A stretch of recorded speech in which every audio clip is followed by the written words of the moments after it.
এই যে আমার ভাই 30-এর নিচে এখানে বসে আছে, ওর জানা ব্যভিচার, অশ্লীলতা, গান বাজনা, এসব নাচ গান, উদাসীনতা যদি বাদ দিয়ে দেই, আমার এই ভাইটার 5টা দোষ আমাকে বলেন তো আপনি।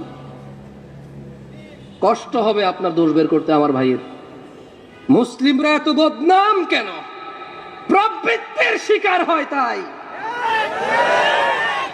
মুসলিম আল্লাহ কি পছন্দ করে এখন আর তা পছন্দ করে না, ওর কি ভালো লাগে তা পছন্দ করে। ওর কুদওয়ার মুহাম্মদ সাল্লাল্লাহু আলাইহি ওয়াসাল্লাম নাই।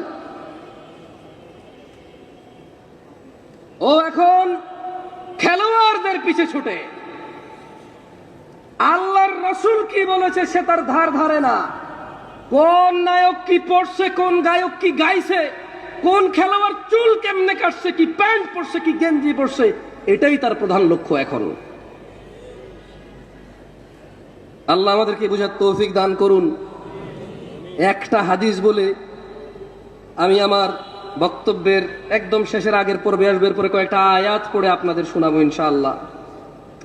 দেখেন আপনাদের কোনো কাজে আসে কিনা, দেখেন হৃদয় কম্পিত হয় কিনা। আহা, ফিরাউনের গল্প শুনেছেন, কোরআন যেহেতু খুলে দেখেননি, হাদিস যেহেতু পড়েননি, এত যেহেতু ইন্টারেস্ট নাই, ও যতই কোরআন সুন্নাহ হোক, বছরে 2 বছরে একবার শুনে আপনার কাছে গল্পই মনে হতে পারে এটা।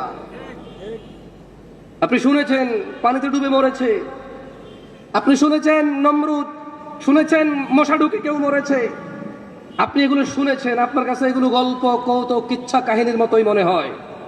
যেহেতু আপনি আর ধার ধারেননি, এগুলো কি আসলে, যেহেতু আমি ধার ধারিনি, আমার কাছে এরকম মনে হতে পারে।